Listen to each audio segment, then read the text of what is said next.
As long as a leader is leading his or her country well, aright, honestly, the person can live forever, can lead forever. If Putin is into a kind of bilateral relationship with any country, is in that relationship as equal partners. He views that relationship as equal partners, give and take. US does not. US sees all its partners as lesser partner in the partnership. Putin actually asked to join NATO. There is a much detailed report in the past that I've read and watched in the past, and even Putin who stated it in one of his interviews with Tucker Carlson. He stated that he actually requested to join NATO years back, and they tricked him. I think it was Bill Clinton then.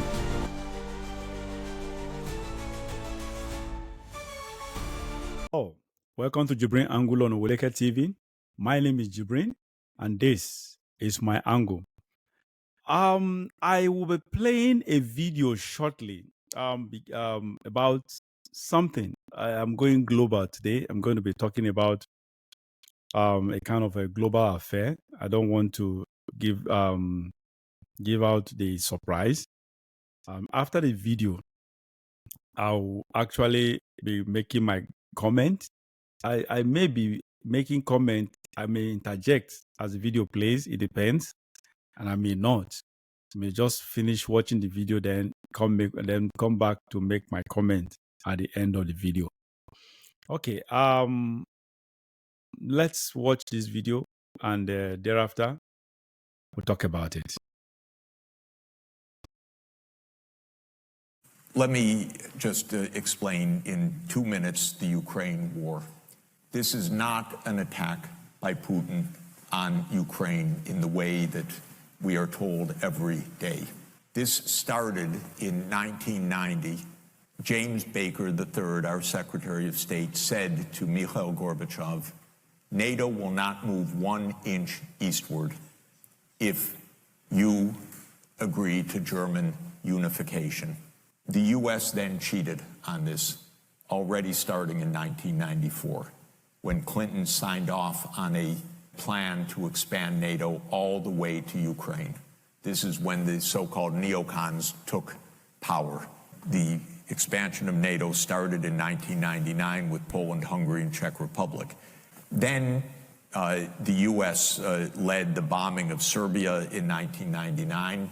That was a use of NATO to bomb a European capital, Belgrade, 78 straight days to break the country apart.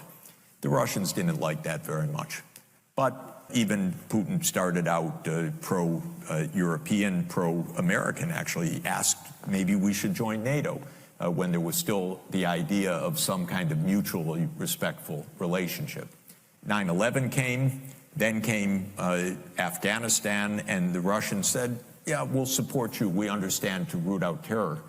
In 2002, the United States unilaterally walked out of the anti-ballistic missile treaty. What it did was trigger the U.S. putting in missile systems in Eastern Europe that Russia views as a dire, direct threat to national security by making possible a decapitation strike of missiles that are a few minutes away from Moscow. In 2004-05, we engaged in a soft regime change operation in Ukraine, the so-called First Color Revolution. But in 2009, Yanukovych won the election, and he became president, and in 2010 on the basis of neutrality for Ukraine. So in February 22nd, 2014, the United States participated actively in the overthrow of Yanukovych. They intercepted a really ugly call between Victoria Nuland and the U.S. ambassador to Ukraine, Jeffrey Piat, who's a senior State Department official till today. And they talked about regime change. So they made the new government. The U.S. then said, okay, now NATO's really going to enlarge. And Putin kept saying, stop. You promised no NATO enlargement. Estonia, Latvia, Lithuania, Bulgaria, Romania, Slovakia, Slovenia, 7 more countries in the not 1 inch eastward. On December 15th, 2021, Putin put on the table a draft Russia-U.S. security agreement. The basis of it is no NATO enlargement. The special military operation started, and 5 days later, Zelensky says, okay, neutrality. And then the United States and Britain said, no way, you guys fight on. We got your back. We don't have your front, you're all gonna die, but we got your back. That's 600,000 deaths now of Ukrainians since Boris Johnson flew to Kyiv to tell them to be brave. Absolutely ghastly. We have to understand we're not dealing with, as we're told every day, with this madman like Hitler. This is complete bogus, fake history that is a purely PR narrative of the U.S. government. We're playing games here. So, God forbid a nuclear power comes at us. I don't know what's going to happen. But we came at them. Yes, excuse me. I hope you heard everything. I think it was needful for me to just let the video play on and finish up. And on this show, I don't play gimmick. I don't chase clout.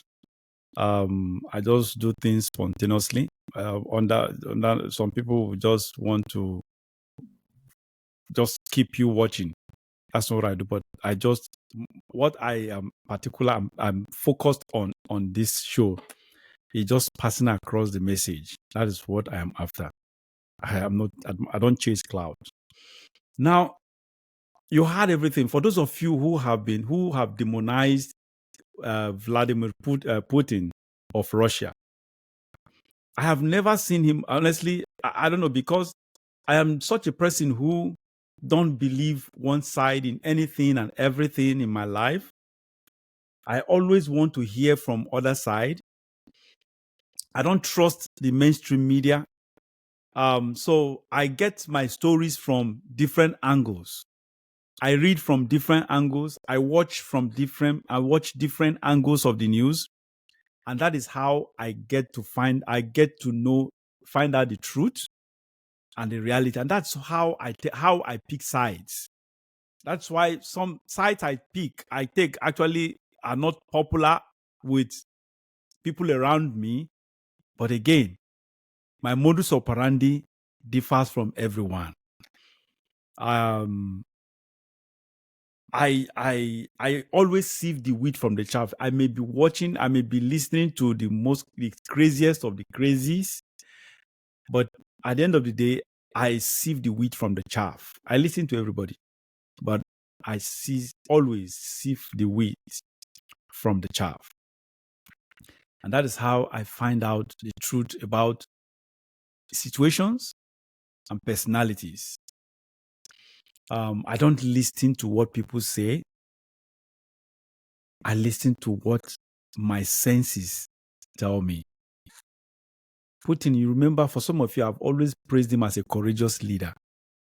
I don't know, you ask yourself, why is he demonized by the global, especially the West? Why is he called all manner of names? Evil person, monster, all manner of names. I bet you all those things, you see, when it comes to presidency, leadership, political leadership, so many things goes with it. It is difficult for you to find anyone with a political leadership that has not soiled his or her hand in one evil or the other. It is difficult. It may not be impossible, but it is extremely difficult. Putin may have killed and still killing people, oppositions, people who are opposed to him. That is what goes with power, because you just have to. Now, I like someone, I have my own, my belief in life with my opinion about leadership position is different from so many, and if not majority. I'm of the opinion that as long as a leader is leading his or her country well, right, honestly, the person can live forever, can lead forever. Muammar Gaddafi was led for several decades. Think about over 3 decades, almost 4 decades.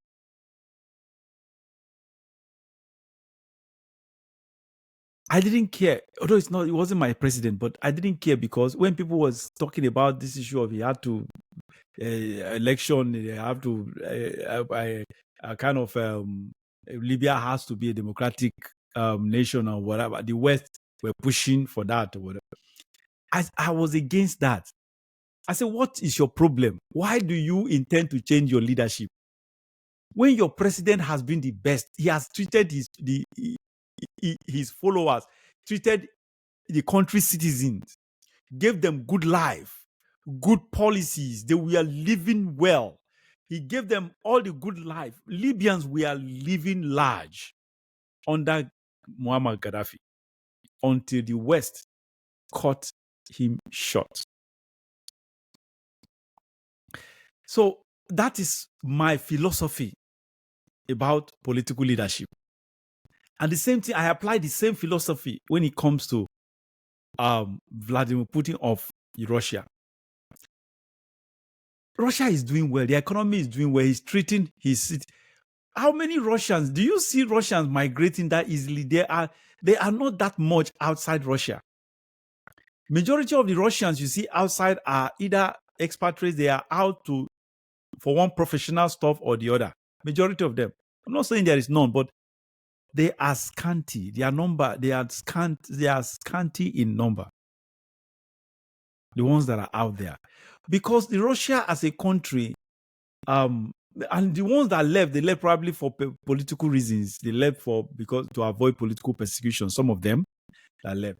Other than that, economically, Russia is doing well. Their citizens are doing well because Putin is managing the country economically well.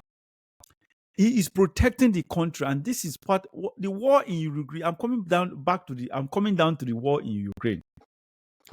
Putin, I love him as a leader because he's standing to the West. Because the West, I call them bullies, even though they refer to Putin as the bully. It is the reverse is the case. It is the West that is the bully here. They bully other smaller nations, especially in Africa. They bully them. They bully everyone that is just beneath them. And that's exactly what they do. What Putin does is just to, and that is why he doesn't care in colonization. He doesn't care in interfering in other people's politics, other countries' politics. He just cares about his own country. All he does is to care about his country, protect his country, defend his country. What the West does is they poke nose into other people's affairs. They influence other countries' policies. And that is what they do. They exploit other smaller countries and less powerful countries. They take advantage of them. Putin does not do that. I think there is a history of Russia doing that in the past, and probably Putin. But lately, he actually desisted from doing that long ago, and he's not even into that. If Putin is into a kind of bilateral relationship with any country, he's in that relationship as equal partners. He views that relationship as equal partners, give and take. US does not. US sees all its partners as lesser partner in the partnership, and the West the same thing. Especially when they do have this partnership with African countries, they belittle us. Russia is not that way. Putin is not that way, and I see him as a courageous leader. Now, I don't discountenance that evil part of him. he kills his that is wrong. I am against that vehemently, totally. However, other leaders, the so-called some of these leaders you worship and follow and adore and see as a model, some of them have done or are even doing worse evil in the secret that you don't know about. You are hearing about what Putin is doing, and besides, most of these things are they are over bloated, they are magnified beyond what it really is, because the West controls the mainstream media. When it comes to news cycle communication, the West controls it. They control what goes out there, and what they have been massively releasing propaganda against Putin for decades now. He is not as bad as people the West projects him to be. And that is just it. That leads me to the matter of the moment. That is the Ukraine war. You heard it on that video. How the Ukraine war came about. How Putin actually eventually. You heard that, particularly that Putin actually asked to join NATO. There is a much detailed report in the past that I've read and watched in the past. And even Putin even stated it in one of his interviews with Tucker Carlson. He stated it that he actually requested to join NATO years back. And they tricked him. I think it was Bill Clinton then. But because the West always wanted to have an enemy where they will keep deploying, they will have reasons to manufacture weapons and fund the manufacturing of weapons. They will have reason to go to war. They will have reason to create weapons of destructions or mass destructions, because they make money off all this stuff. It's an enterprise. So because of that, because they must have an enemy for them to actually exploit and make money. That is just it. This man asked to join NATO. Of course, if Putin had joined NATO, NATO wouldn't have existed, because there would be no reason, because NATO was actually formed because of Russia, to antagonize, to threaten, and to fight against Russia. And in reality, if you had the story, this is just a summary of the story you watched. The real story, the detailed story, is even more revealing. You will understand what Putin is doing right now and where he stands. You will understand with him. You will empathize with him. That is the right word, actually. He is not the villain the West says or said he is. Yeah, I think it's a continuous thing. They still see him as a villain. So that is the reality. So please, always listen to the other side before you jump into conclusion. The Ukraine war was not caused by Putin. He may have started it. He may have started it, but he didn't cause it. He is not the cause of the Ukraine war. Something caused him to initiate that war. So by default, or technically, the West initiated the war. In reality, Putin initiated it, but technically the West initiated it because there was an agreement and the West breached that agreement. And Putin has to do what he has to do. He has to protect his country. And this is my angle.